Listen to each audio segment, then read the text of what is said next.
the very same people again who would say, listen, I don't think that I can identify with this individual. And that's a serious concern for the PNM. And the rank and file membership of the PNM will not simply buy into that. Now, I would wait breathlessly to see the kind of bullying tactics that is probably going to be used on Saturday at General Council. But the point about it, I think that if there's that testicular fortitude amongst the General Council, they could demand that a convention be held for the leadership of the PNM. All right. No, they did it and they succeeded in it in October of last year. But guess what? After they succeeded, what happened to General Council? General Council, as far as I'm aware, is supposed to have meetings once per month. Since the 26th of October last year, when Jennifer Batiste, Primus, and others forced the hand of the General Secretary to withdraw his cancellation of the convention and say, all right, it is now only a postponement. They have not had a General Council meeting since then. Do they have that wherewithal to stand up against the General Council, against the chairman of the party, Stuart Young, the Prime Minister, the political leader who supports Stuart Young, and tell them, no, we need to go to a convention, and yes, we want to choose our leader. And to that extent, if they force the hand of the party to call a leadership convention, and what happens if Stuart Young is not chosen as the leader? Will the 21 signatures they have on a letter hold for the president, or will the president have to rethink and choose in her discretion who commands the majority? Now, let me ask you this, Dr. Raghunath. Now, how much of this that we are dealing with here and seeing playing out has to do with the fact of following the procedures and policies of the party that some would say cannot be circumvented for anyone, versus the fact that if there was this sense of full confidence in Mr. Young, this sense of political comfort that he can do the job, he's competent, because there are many challenges. I mean, crime has not been dealt with. The Forex challenge has not been dealt with. Poor infrastructure, the school system, the health system, all of these challenging things, an economy that has gone past stagnation. Now, if he was competent enough to deliver, if there was this sense of confidence in him, versus the fact that what they're doing here is just making up things as they go along and putting aside the constitution of the party, then what are we really dealing with here? We're dealing with a dictatorial political leader who is treated a party institution, a party which existed long before his time, as his own personal organization to do and please as he wishes. I mean, for all intents and purposes, it reminded me when Watson Duke in Tobago said, I am the political leader and I am the owner of the PDP. And to that extent, what I say for the PDP goes. We now have to ask ourselves whether Keith Rowley now believes that he, whatever he says, goes for the PNM, and whether there are people in the PNM who is willing to stand up and say that is not good. Yeah, but there has to be a time,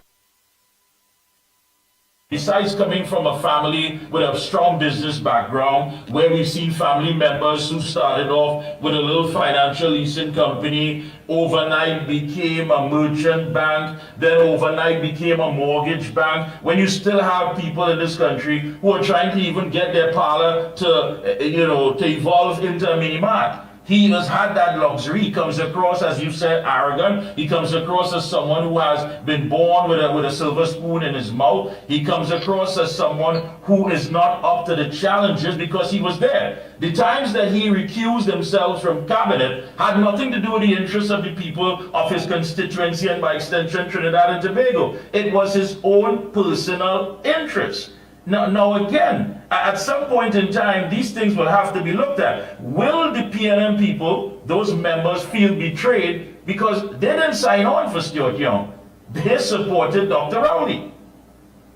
And I agree with you on that totally. But again, you see, the one thing that the PNM has going forward at this point in time is the party discipline.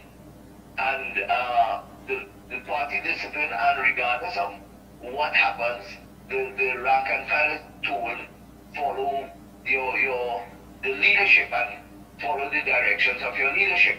Will the party now say yea or nay to a leadership which is guiding them in one direction? The answer, however, well, I should say the answer, but rather the direction in which you go in saying that Stuart Young has not necessarily been this success story, and therefore, because he has not been a success story in the political arena, would now question as to whether or not why would the PNM want to support it. That becomes a critical question, but I'm not sure that is going to be answered now.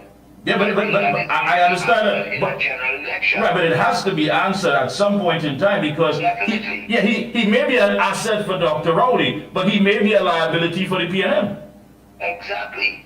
And I think that is, and when I say he's going to, I mean, I don't think he may be a liability. I think he is a liability for the PNM as the PNM moves forward into a general election, because as you correctly said, the state of the country in the last 5 years has deteriorated significantly, economically, socially, politically, everything else. And when Stuart Young decides, or if Stuart Young is given leadership of the party, goes into a general election, that is exactly what the opposition is going to say. That under his tenure now, Rowley will not be there to be facing the music. But it comes back to the same problem that Kamala Harris had in the US when she could not shake off the fact that she stood with Joe Biden for the last 4 years. And everything that was implemented in the US, she had to take responsibility for it. Likewise, the Stuart Young, when he takes leadership, will have to take that responsibility. And to that extent, that is where the PNM is going to have to answer the question. One, we spoke about it in a roundabout way. Will he be able to unite the PNM as a party? My position on that is no. I don't think he will. I don't think he'll be able to reach out to the grassroots base of the PNM, because people don't see him as coming from their ilk and their background and their challenges.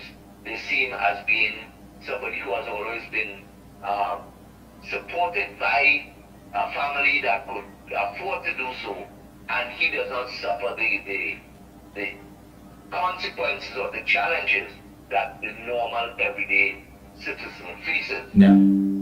So from that perspective, I do not think he'll be able to bridge that gap.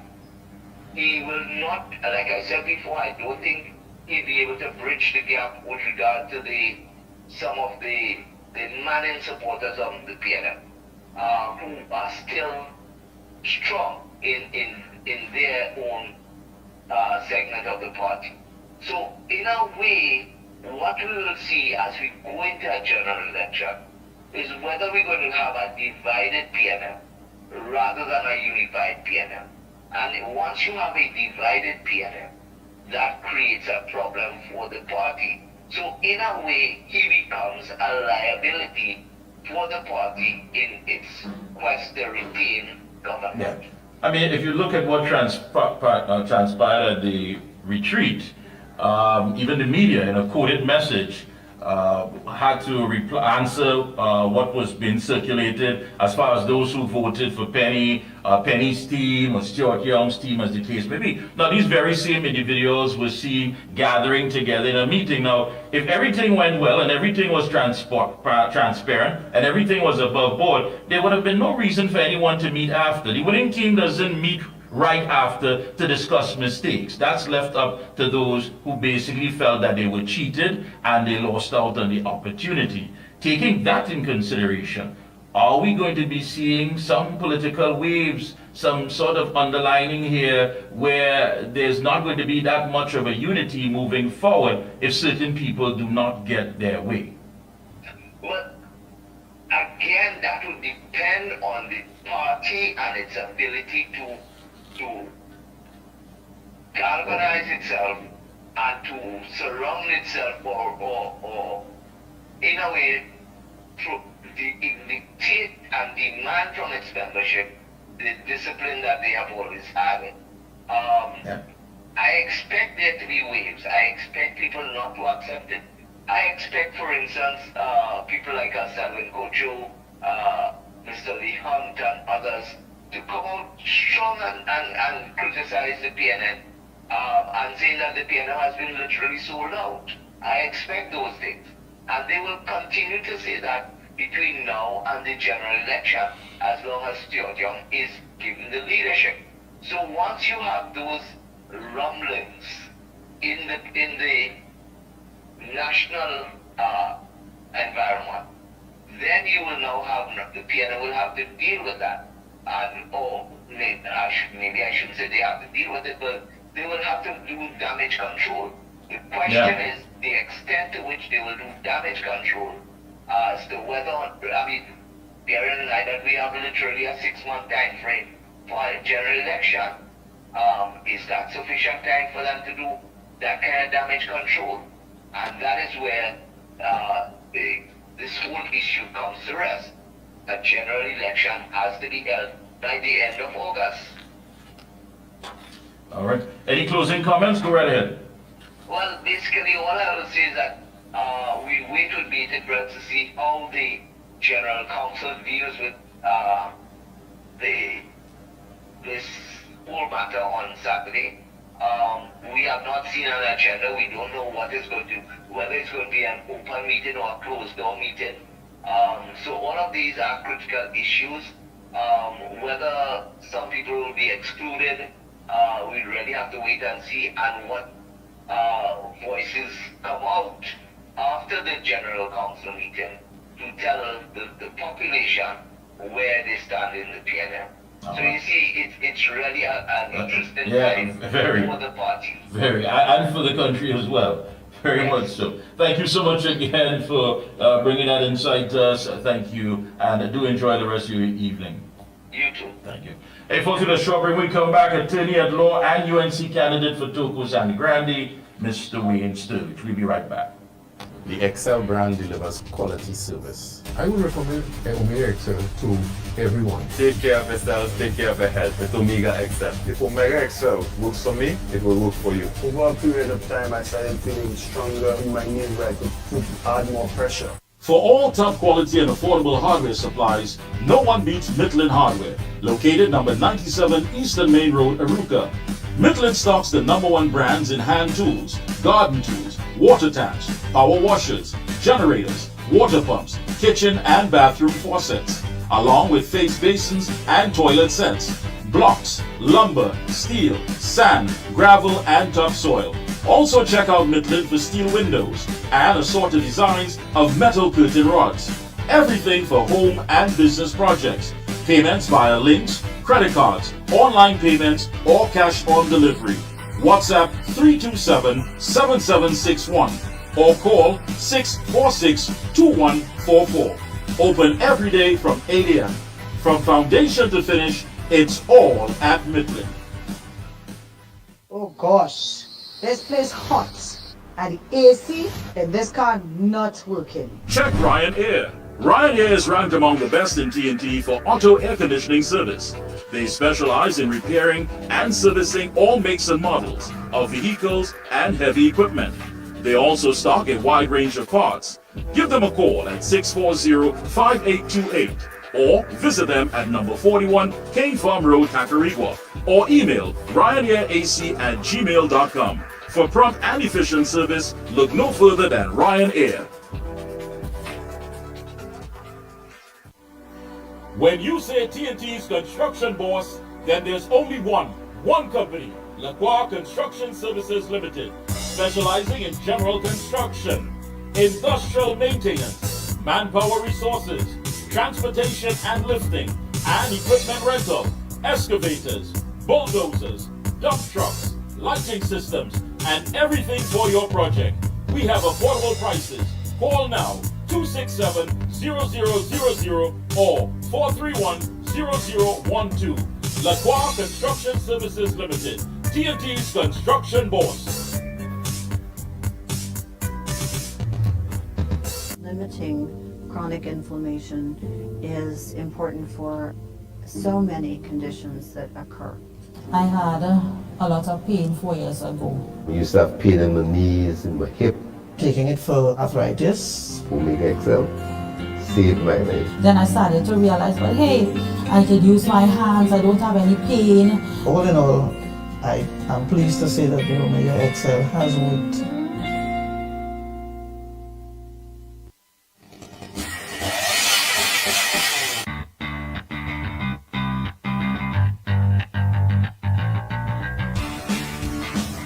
Husqvarna, a global leader in outdoor power equipment, known for its high performance, durable and innovative products, tested and proven by generations of professionals.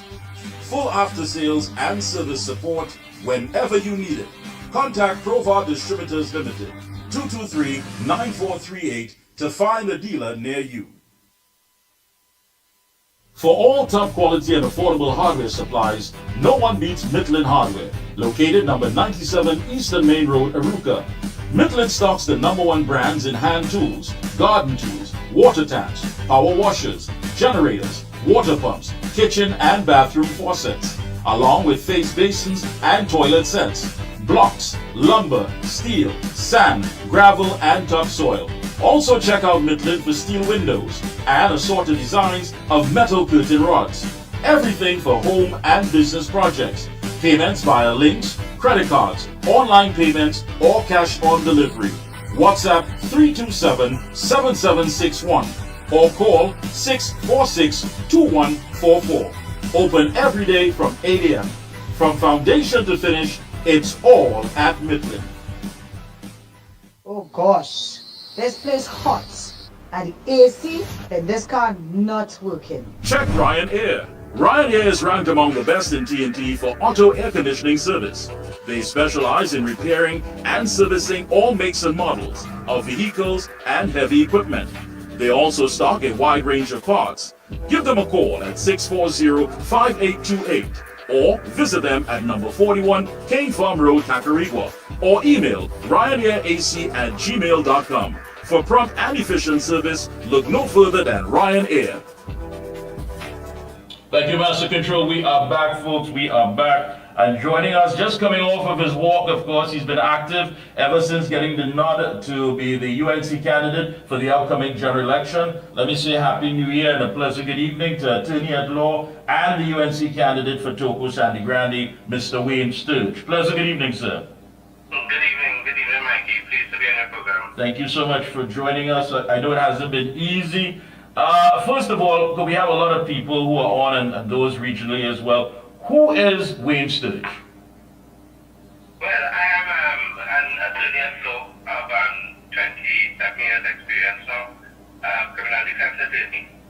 And I was born and bred in Belmont, German Road, Belmont. Went to Belmont Secondary or Belmont Intermediate, as we used to call it.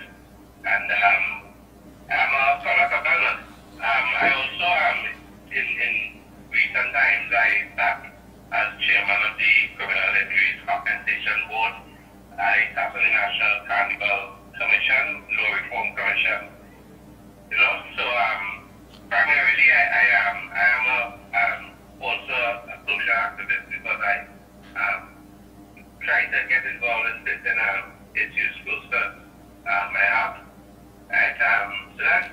short to who I am. All right. I know you've been hitting the drum, I mean, quite hard since you've been given the nod. Tell us, what can the people from Toko Sandy Grande, the people that you want to represent, what can they expect from you?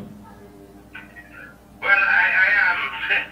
They can expect a difference in the sense that with my years of experience advocating, I usually advocate for people who find themselves on the wrong side of the law. But what they can expect is that I would use my knowledge in the criminal justice system to bring it to bear on the issues that face them. I know some of the issues that face Togo in particular has little to do with the criminal justice system, but there are still a lot of unemployed youth. I understand in the Togo area and more so in the Valencia area. I know what unemployment causes, because when people have no options, no opportunities, that is when they find themselves with the wrong side of the law. Because, I see there are gangs where I'm walking in Valencia and so on, and what happens is people want to belong. That is how people join gangs. They have no options, no opportunities, and they want to feel like they belong to something. So a lot of the times they would go to the people who extend their hand to help them, to provide things for them where they can't provide for themselves, and where they feel a sense of belonging. And that is, I understand how that causes people to gravitate to certain gangs, and then before you know it, because the gang leader is providing things for them, and in essence feeding them, making sure they have clothes to wear, brands on their foot, and that they feel a sense of belonging, then they become part of the gang, and when one hand no clap. So when the man who is providing for you wants something done, you feel like you have no choice but to do it. But the difference is that I think I can bring is my knowledge in the criminal justice system, how people get involved in deviance, and right now one of the biggest problems we have is the failure of the criminal justice system, not just the failure, but the failure of society, in terms of criminality, because we are losing a lot of young people to the gangs. When we lose them to the gangs, they end up serving long terms of imprisonment, or they die in the process. They are victims of murder and things like that. So I understand the short-term proximal causes of violent crime, and I understand how we can fix the proximal causes, which is the things we need to do in the short term to address violent crime. But I also practice the long view, which is root causes of crime. I mean, everybody understands what the root causes are. I want to address it so that you'll see improvement 10, 15 years on the road, but right now we need a respite from what is going on in Trinidad and Tobago, and I understand what is needed to provide that respite. You said that you've always been outspoken, and that's a fact. I mean, we are right now in a SOE, state of emergency. You have made it quite clear that there was no justification for Dr. Rowley and the administration to have this SOE. You claim that it would be a monumental failure. What do you say to people who have been asking for something to be done, something to curb and arrest this crime situation, whether it be extortion, whether it be home invasions? What would you say to them who believe that, listen, something is being done at least at this point in time? I don't think, let me tell you the problem we have. The leadership is in a sense rather bereft of ideas, and therefore if they are bereft of ideas, they don't know how to fix it, then all they can do is hope and pray. The commissioner of police has resorted to prayer, and I see the Prime Minister threw his hands up, and he in essence was blaming everybody else but himself. He blamed the judges, he blamed the police, he said, people are not reporting their relatives who are involved in criminal activity and their friends who are benefiting from criminal activity, and he's ignoring the reality on the ground. So the thing is, right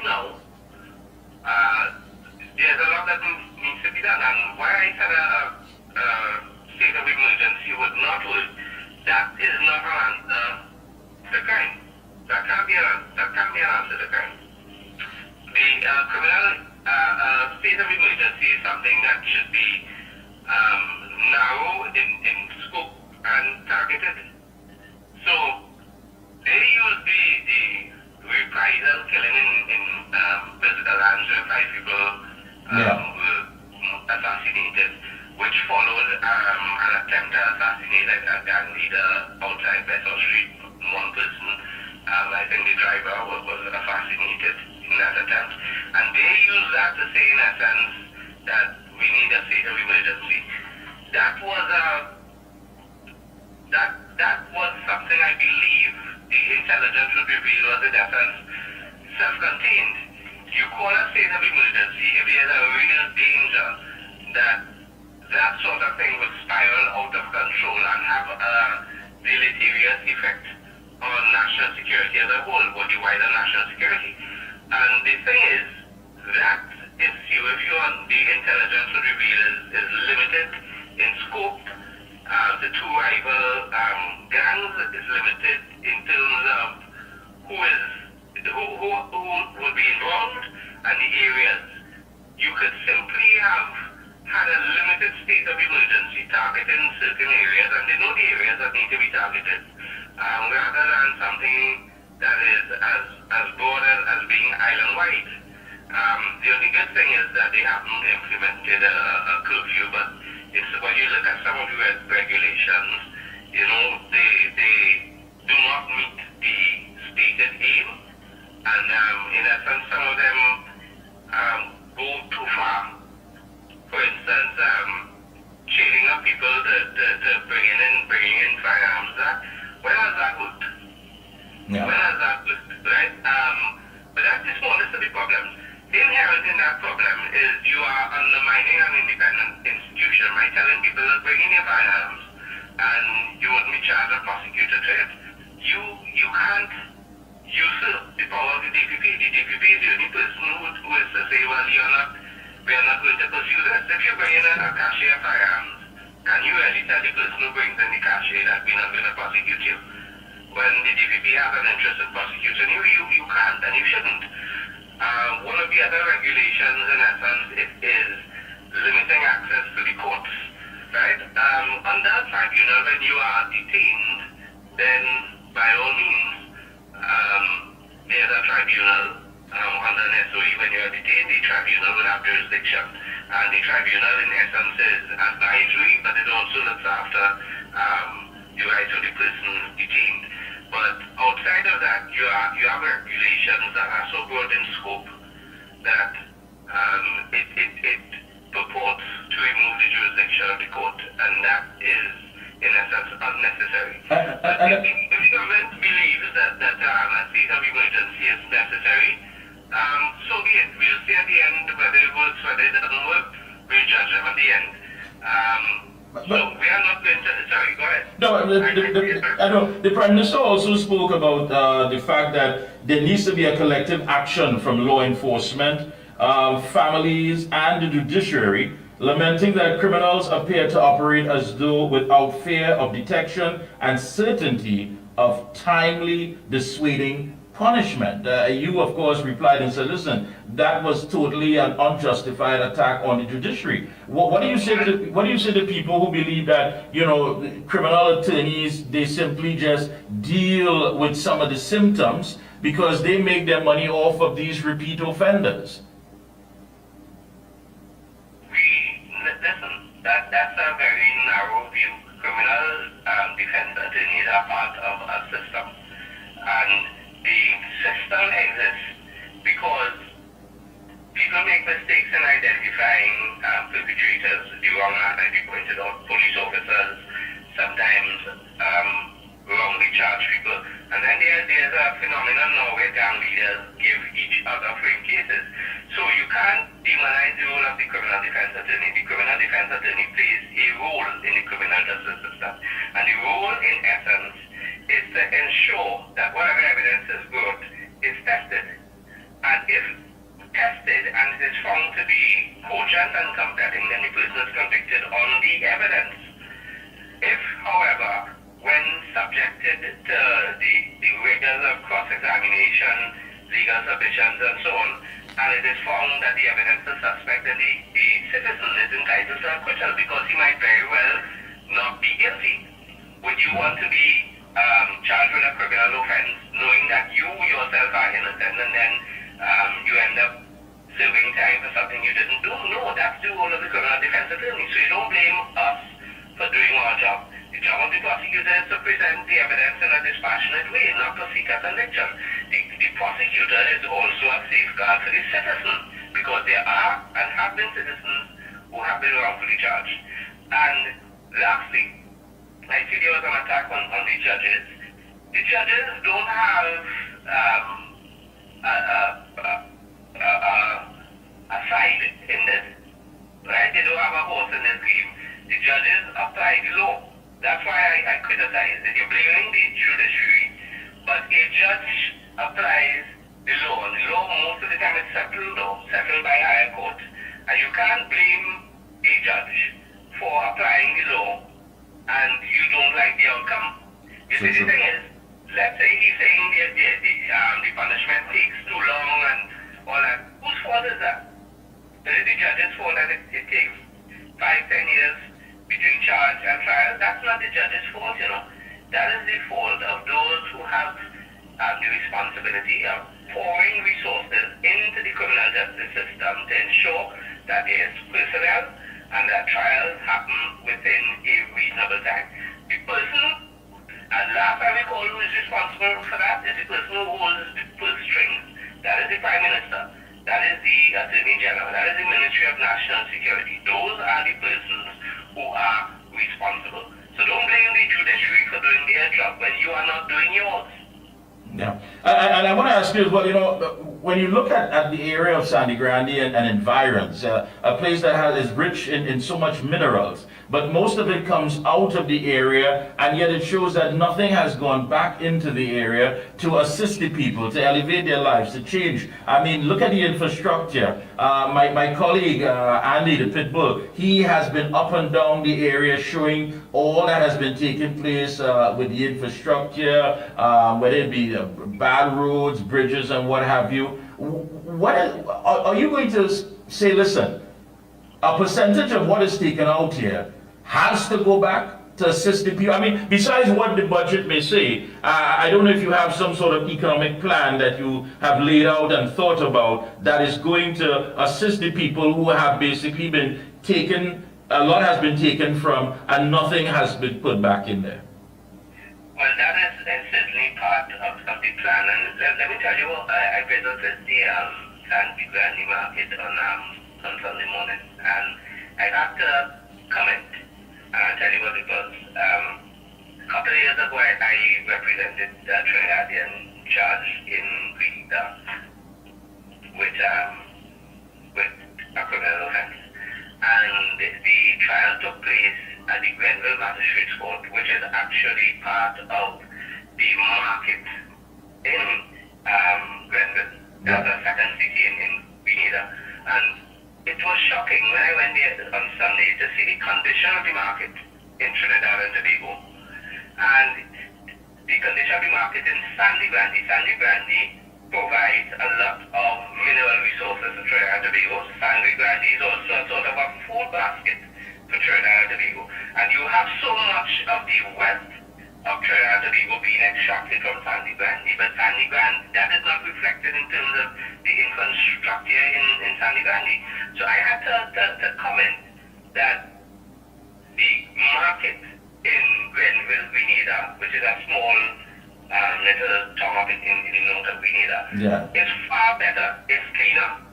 When we stepped out of the courtroom, sometimes they use the toilets in Grenada. The toilets were cleaned, they were manned, the sewage was perfect, there was water.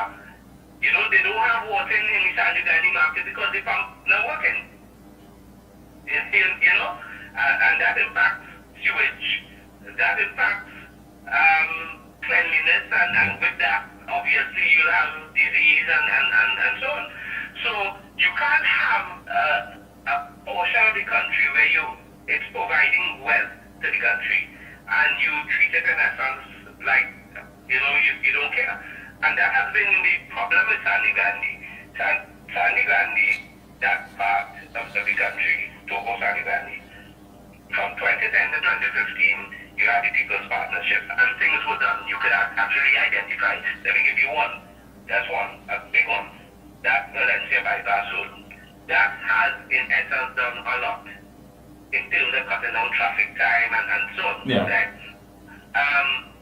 And then 2015 came, they had Glenda Jennings Smith, 15 to 20. What did Glenda Jennings Smith do for the people of Togo Sandy Gandhi?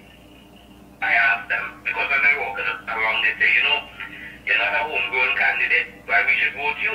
So I had to ask them, well, what has Glenda Jennings done for you from 2015 to 2020? And what has Manu, another local boy, the current MP, what has he done for you from 2020 to 2025? And they get quiet. They can't say. They can't point to anything. There's nothing identifiable that stands out to say, this is what Glenda Jennings did for us, or this is what Roger Monroe did for us. So you had 10 years with two homegrown candidates who did absolutely nothing for you. Are you going to return that same candidate who spent the last 5 years doing nothing for you? You're going to give him another 5 years and you hope that he does something for you? If he already he has proven that in the last 5 years he did nothing, what's the chances that he'll do something in the next 5 years? When his government has been in power from 2015 to now, what are the chances he's going to do something for you if they've done nothing for you in the last 10 years?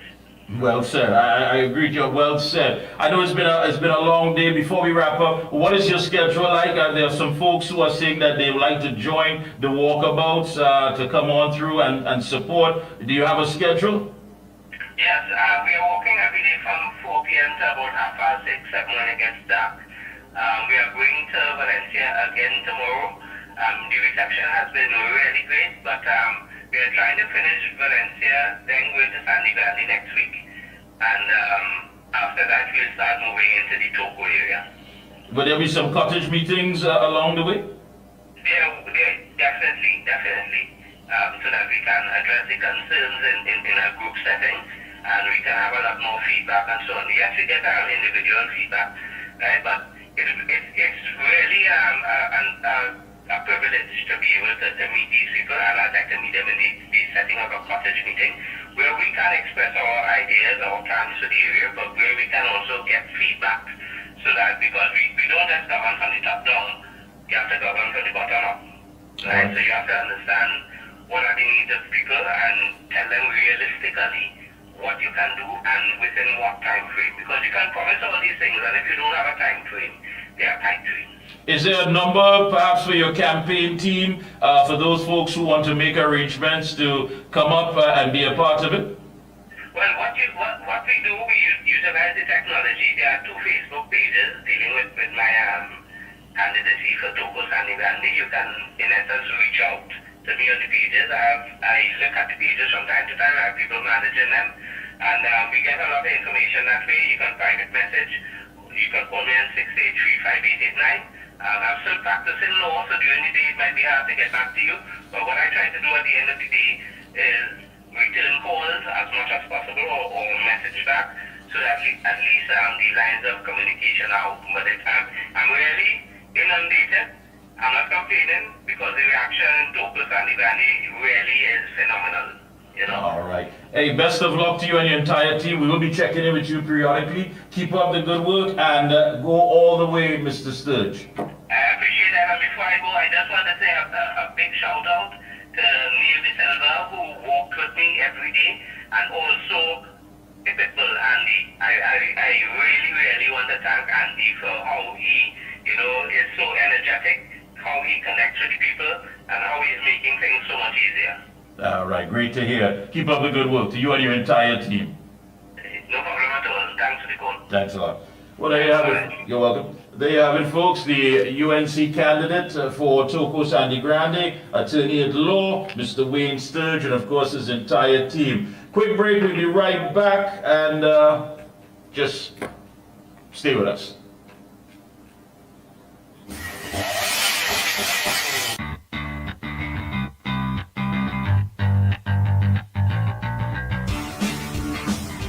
Husqvarna, a global leader in outdoor power equipment, known for its high performance, durable and innovative products, tested and proven by generations of professionals. Limited, 223-9438 to find a dealer near you.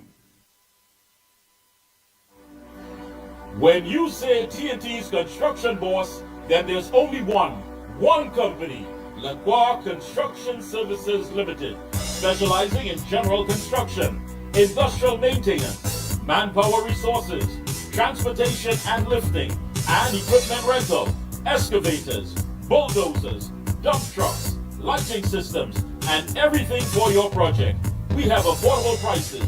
Call now 267-0000 or 431-0012. Lennox Construction Services Limited, TNT's construction boss. Limiting chronic inflammation is important for so many conditions that occur.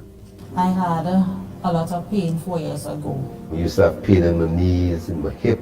Taking it for arthritis. Omega XL saved my life. Then I started to realize, well, hey, I could use my hands, I don't have any pain. All in all, I am pleased to say that the Omega XL has. It's hot. And the AC in this car not working. Check Ryan Air. Ryan Air is ranked among the best in TNT for auto air conditioning service.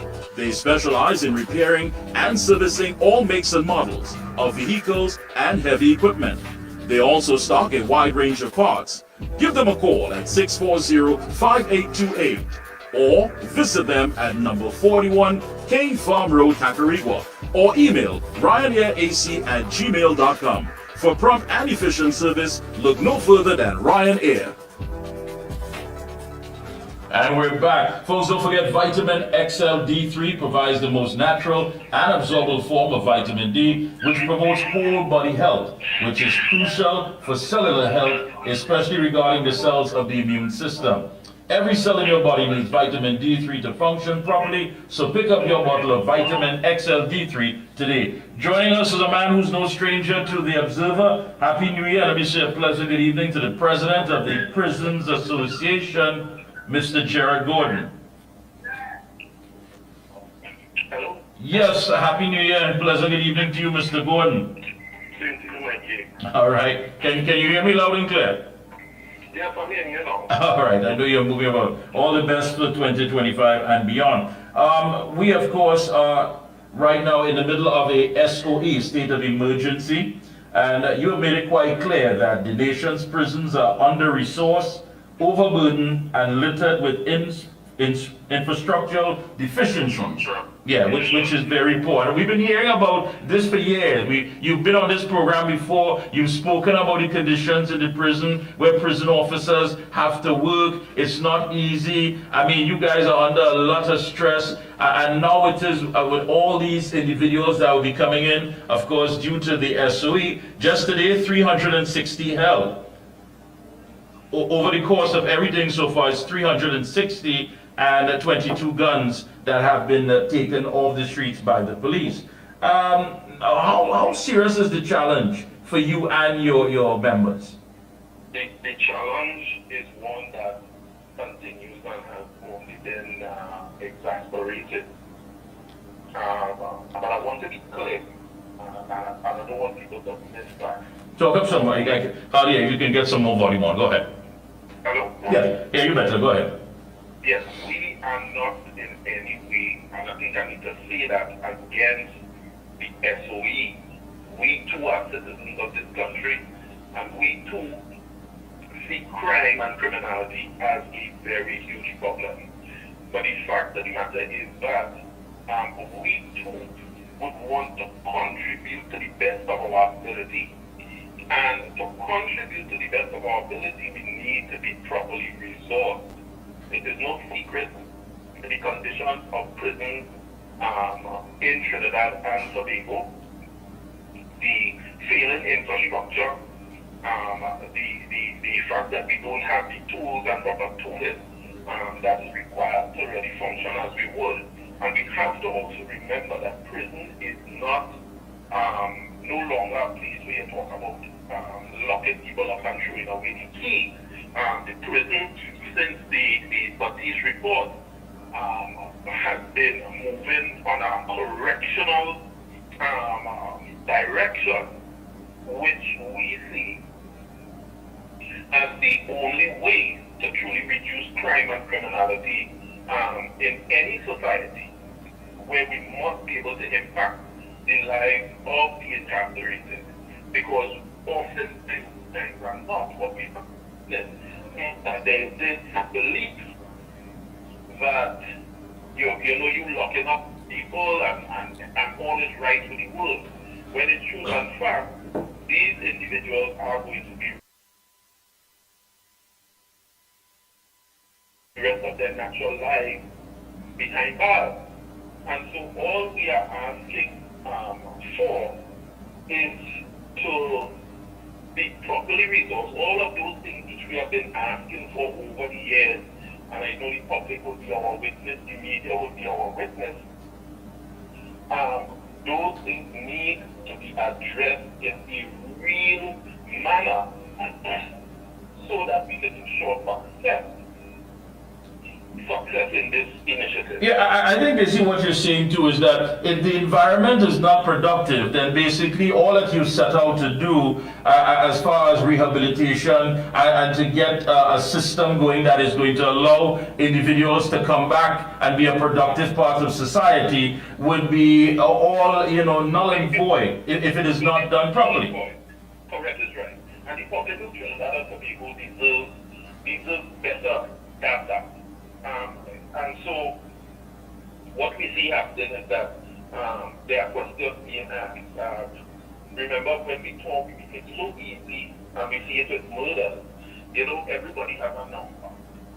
So it's actually 620 odd citizens of our country who were murdered last year.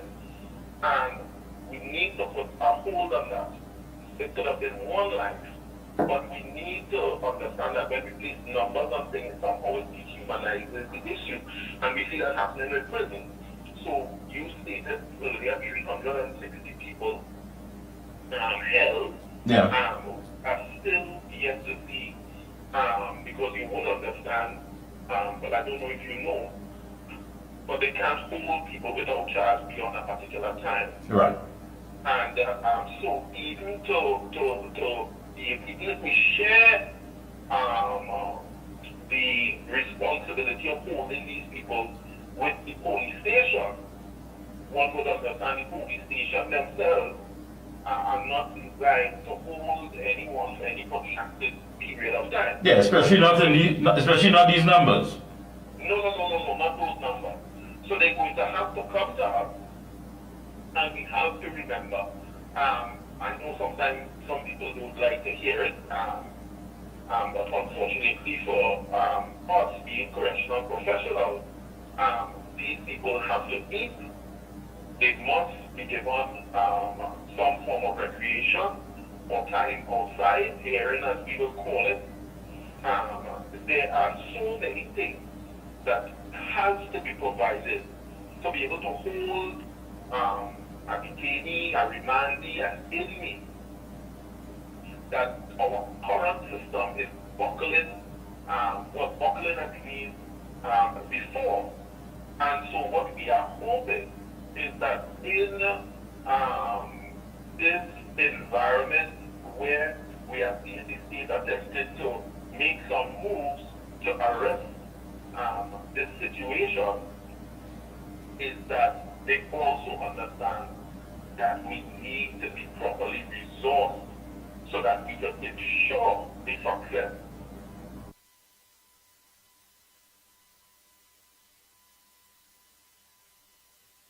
Well, comrade, I think basically what we're hearing, and we heard it last night from the president of the Assembly of Southern Lawyers, Ms. Lacan, that this thing was not thought out thoroughly. I mean, really and truly taking in consideration the legal aspect, the detaining aspect, the detention aspect. None of these things were worked out from A to Z. There was no comprehensive plan. And yet still, go ahead. And I'll tell you this. I was speaking briefly with another reporter today. And the statement made was, I didn't even study prison. When people say the SOE, the focus was like the police have more powers, the army have powers, like the police, you have diminished rights, they can enter your home, no warrants, whatever. But no one thought about where are we going to house and possibly place into some sort of rehabilitated program those people who may be arrested and charged under these particular prevailing conditions. And this is why, sometimes it's so easy to villainize leadership. But really and truly, all of us, no one gave a thought to, okay, the prisons is already 200 years old, it's Port of State prison. Carrera is around the same age. Yeah. When you look at that, they have the maximum security prison, which is our new, let's call it our newest holding facility, saying that this is well over 50 years old with not having the sort of resources to support its constant maintenance and upkeep.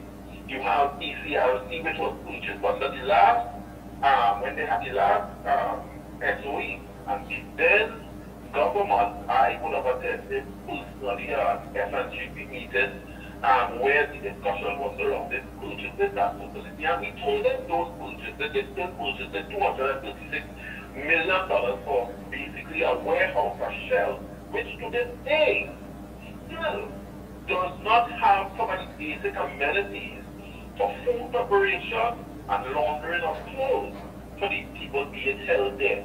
Basic stuff. So the thing about it is that we are not like the boy crying wolf.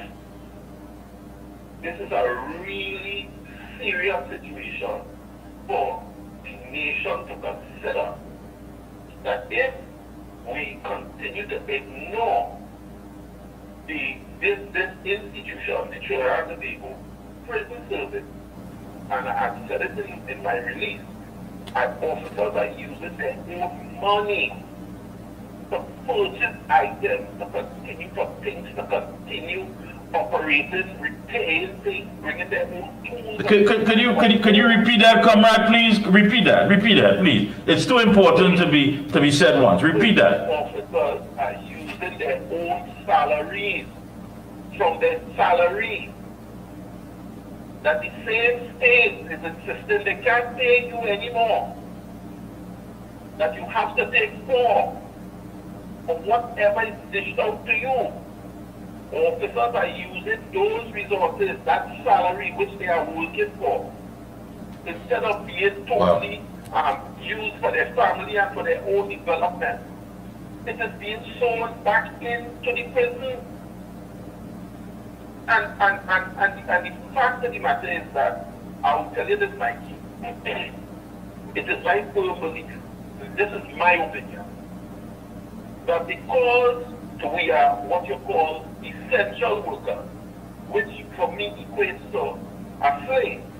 Yeah. Because I cannot withhold labor to effect any change with management or to get things that I want. So all I can do is simply advocate. I have to come to work. Yeah, The Prime Minister would have said, go back to work. When we had the issue with the murders and Officer was murdered, and it was and so they're using this essential services. You are essential services. To take you for granted. To take you for granted. That's it. Yeah, instead of it being an opportunity to treat this particular class of worker that you say you need, because you put us in a box, because you want to be able to have some control over how we get the labor from us. You place us in this box and then you treat us with some of the most gross and vile And scan courtesy. You know, let's put it where the scan courtesy, because this is what you call politics of the shifting headache. You know, these individuals are a headache for society. You bring it, you shift it to the police, their responsibility. You shift it to the judiciary, and of course, it ends up in the hands of those who have to detain and try to rehabilitate these individuals, which is the prison system. And everybody forgets about the last part, because they have already played their part, and wherever it ends up, it's out of sight, out of mind, and you and your members have to deal with it with limited resources, not a safe environment, and they expect you to create something out of nothing. That's the facts. Correct. And that is our position. You know, I want to take the opportunity to, Mikey, to certainly convey condolences to the slain prosecutor, his family, his wife, those 2 children that were there, and also to his co-workers. It is something that is ever so familiar to the prison officer experience. In fact, I would go a step further to say that law enforcement officers, people assigned to that whole criminal justice system, are not being treated in the way that they should. And we would have made a suggestion some years ago, which was to develop what we also call the Law Enforcement Officer Safety Act. Yeah. Because the question is, if those who are to make safe are not safe, then what are we doing? If we cannot have the prison officer feel safe, the police officer feel safe, the state prosecutor feel safe, the customs officer, immigration, all of these people who fall under the umbrella of law enforcement, as a state, as a country, as a nation, as a people, cannot grasp and understand that we need to protect the protectors. And we need to be very, very, very decisive and very quick in our response to any dissent, attack, murder on these people. Then what are we leaving for the citizenry? And I think that is a key component that the government has been missing. These people who are charged with these responsibilities, day in, day out, to uphold the law. For all of us, you, Mikey, your listeners, if we are failing when it comes to ensuring these people's safety. Who is protecting the guards? Yeah, no one is guarding the guards, and at the end of the day, we're all being taken for granted, and you're expected to come out here and give 100%. It doesn't matter whether the environment you're working in is safe. It doesn't matter whether you get the resources and the respect. It just simply does not matter. And with all of that, we expect to put a dent in this whole crime situation and arrest what is taking place in this country. It just doesn't add up, comrade. It doesn't add up. Well, go ahead quickly, because we got to close up. Go ahead. So, but in closing, I would just like to say again, so, I don't know, I'm hoping I have some influential listeners. I know. I laugh at them, but I laugh at I know. It's a balance. You have to laugh as much as you cry. Go ahead. The law enforcement prison officers continue to do a job that is tremendously stressful in itself. Last year, we could have lost 24 active officers for various lifestyle diseases, I have to call it that, but all of them brought on by stress. So we had strokes, we had cancer, we had heart attacks, high blood pressure. And I'm certain if we were to even do a cursory glance at our brothers and sisters in the other arms of the protective services, there may be a similar story. So the thing about it is that this resource, this investment that has been made in having people trained and prepared, what are we doing it for? We are doing it to ensure public safety, and I'm saying that has been lost. It is not a thought with the policy and the lawmakers, and so we are easily cast aside. When in truth and fact, I firmly believe that we remain the cornerstone of ensuring that we can bring our nation back to some sense and semblance of, I don't want to say normalcy, but better than we have ever been before. Yeah. And I'm speaking now to whoever is listening. We need to focus on law enforcement of the prison, especially to ensure that we gain the sort of success that we want. Thank you, comrade. It's always a pleasure to have you on. Best of luck to you and your entire association, all your members, all the hard-working prison officers out there. It's not easy, and the Observer is going to continue to highlight that and to ensure that the day comes that you are treated with the respect that you all deserve. Thanks, Mickey. Thank you, comrade. Well, folks, there you have it. That was the president of the Prison Association, Mr. Jared Gordon, speaking, of course, on the fact that things have become a lot more challenging under the SOE. More people are being detained, of course. They are helping out. As you know, the police stations would not have room to accommodate many of these individuals. But, I'm going to open the line because we're going to have about, a few minutes again. It all depends on how we go. For your WhatsApp calls is 494-0938, and of course for the direct 225-9790. Is that correct? 9790? Yeah, thank you so much, Master Control. Always there. Thank you. We've heard a lot this evening, as always, here on The Observer. I like to bring it in from all angles, because nothing is one-dimensional when you're dealing with a society that is functioning and needs everyone to move so we can be productive. And hearing Dr. Bishnu Ravinath make his statements, I mean, really and truly, what is playing out here politically just simply has that lack of logic.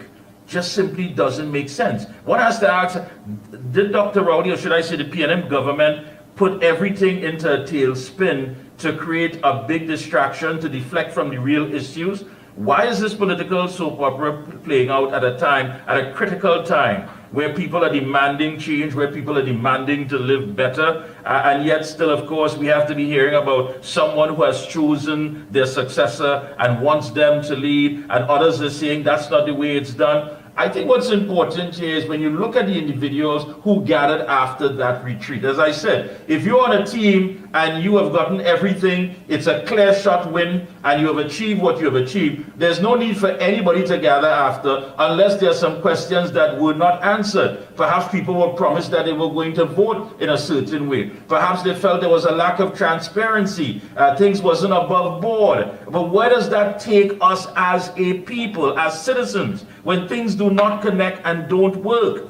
Listening, of course, to Mr. Wayne Sturge, the UNC candidate for Toko Sandy Grande, saying it differently, saying, listen, my years and experience as a criminal attorney, I understand what the individuals want. He understands how the gangs operate. He understands the high dependency that these gang members have on the leaders who provide them with a sense of comfort, whether it be food, whether it be employment, all of that, of course, he understands that. And he wants to apply his knowledge and his expertise into making things different for the people in Toko Sandy Grande. Listening, of course, to the president of the Prison Association, you could hear it in his voice. A man who is just totally fed up. He believes that he's been talking to the breeze. Everything has been blowing in the wind, and it just does not add up. What are we being deprived of?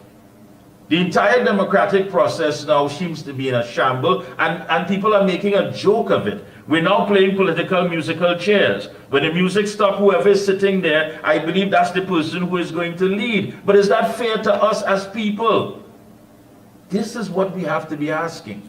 Are we getting the best from what is being provided? 4940938 and of course 2259790. As a matter of fact, I want to read something for you sent to me by my good friend Mr. Ken Ali, who's always on the program, and he had quite a lot to say, to write. I always look at his writings and I think it's so great. He writes here, "Fiery Faris bats for penny. Would he make it as Sando West candidate?" That's the question. He writes that Faris Alwari came out batting for Penelope Beckles at the PNM's Tobago retreat in an effort to block his former pal Stuart Young. Alwari was fiery in leading the charge for Beckles, he was told. Now there's speculation in the PNM camp about whether Young would retain Alwari as the general election candidate for San Fernando West.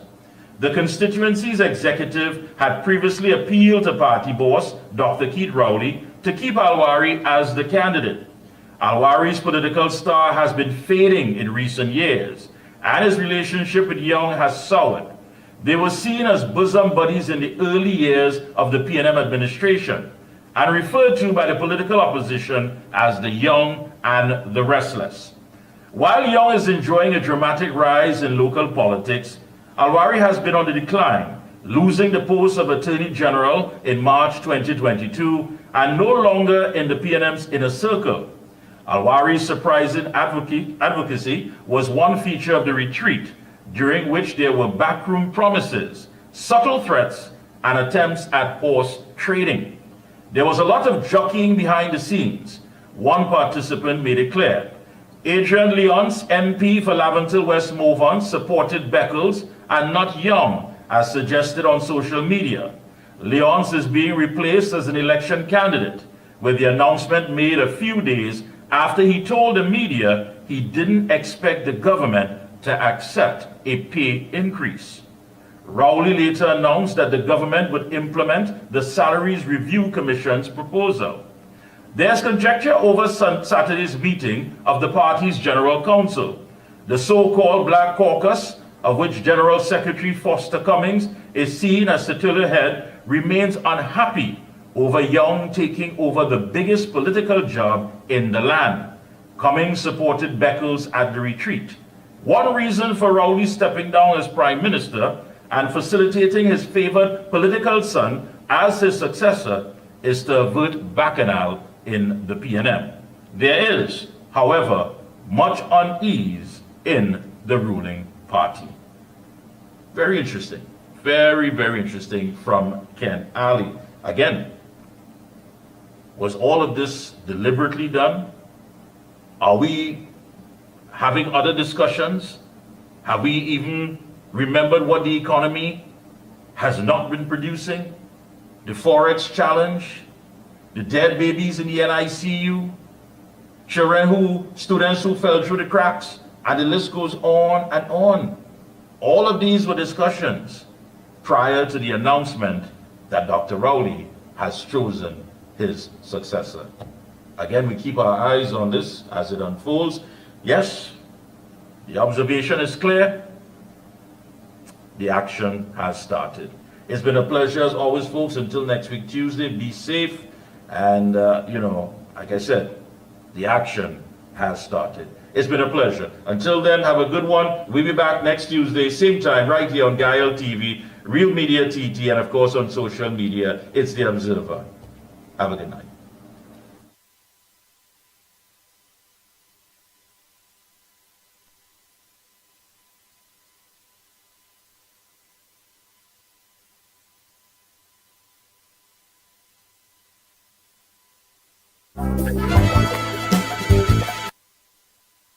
I can